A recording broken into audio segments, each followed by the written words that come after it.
नमस्कार मेरे प्यारे स्टूडेंटों, आपका स्वागत है हमारे गुड्डू सर कोचिंग में।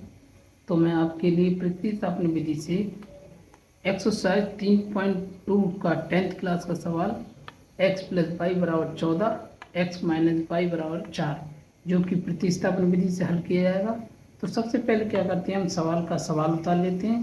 जैसे हमारा पहला यानी x + y = 14, इस समीकरण को हम क्या करेंगे, समीकरण 1 और x - y = 4, इस समीकरण को हम 2 मान लेंगे। तो देखो अब करना क्या है, सबसे पहले हम x का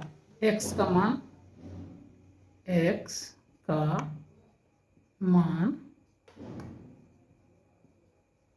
समीकरण 1 से लेने पर देखो स्टूडेंटों, सबसे पहले क्या करते हैं, हम समीकरण 1 से हम x का मान ले लेते हैं। समीकरण x का है हमारी x + y = 14। इसमें इस चीज़ का जो मान लेते हैं उस चीज़ को हम बाहर कर लेते हैं। बराबर हमारा कितना दे रखा है, 14, और ये चीज़ हमारी प्लस की तो इधर क्या जाए, माइनस की।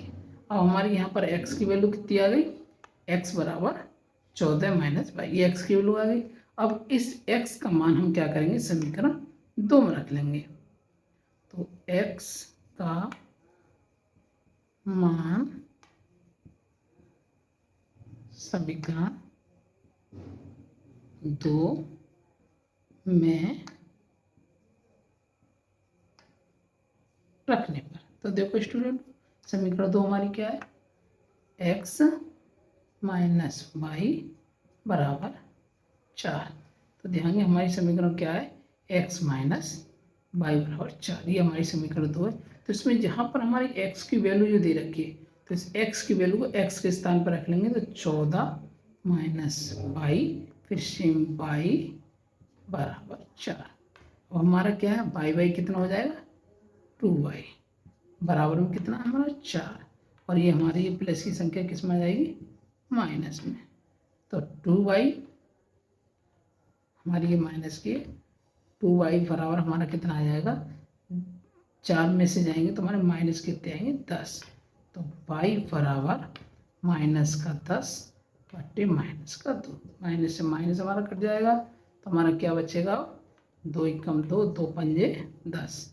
तो y की वैल्यू क्या आ जाएगी, हमारी 5 आ जाएगी। देखो हमारे यहाँ पर क्या आ गई, y की वैल्यू कितनी आ गई, 5 आ गई।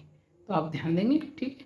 अब इसी 5 की वैल्यू को हम क्या करेंगे, समीकरण 1 में रख लेंगे। ध्यान देंगे, देखो लिख लेंगे आप, y का मान समीकरण,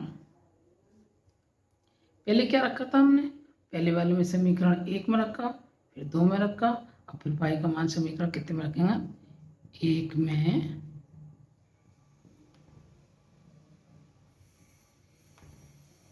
रखने पर। समीकरण 1 क्या है हमारी, समीकरण 1 हमारी है x + y = 14। अब यहाँ पर हमारा x तो दे रखा है, लेकिन y की हमारी वैल्यू कितनी दे रखी है, 5। 5 = 14 रख लेंगे। तो x = 14, ये प्लस की चीज़ है, यहाँ पर माइनस कर लेंगे। तो देखो हमने x = 14 - 5 रख लिए हैं। अब तो x = 14 में से 5 गए तो हमारा बचेगा 9।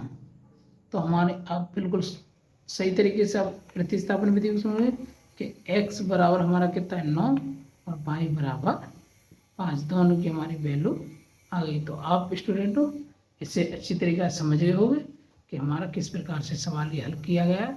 सब पूरा एक तरफ से सही तरीक़ा से दिखाया गया है, ठीक है। तो आप इसे अच्छी तरीक़े से तैयारी कर लें, कि आपके बोर्ड में आने वाला सबसे सटीक और सबसे सरल और सीधा सा सवाल है। जय हिंद, जय भारत।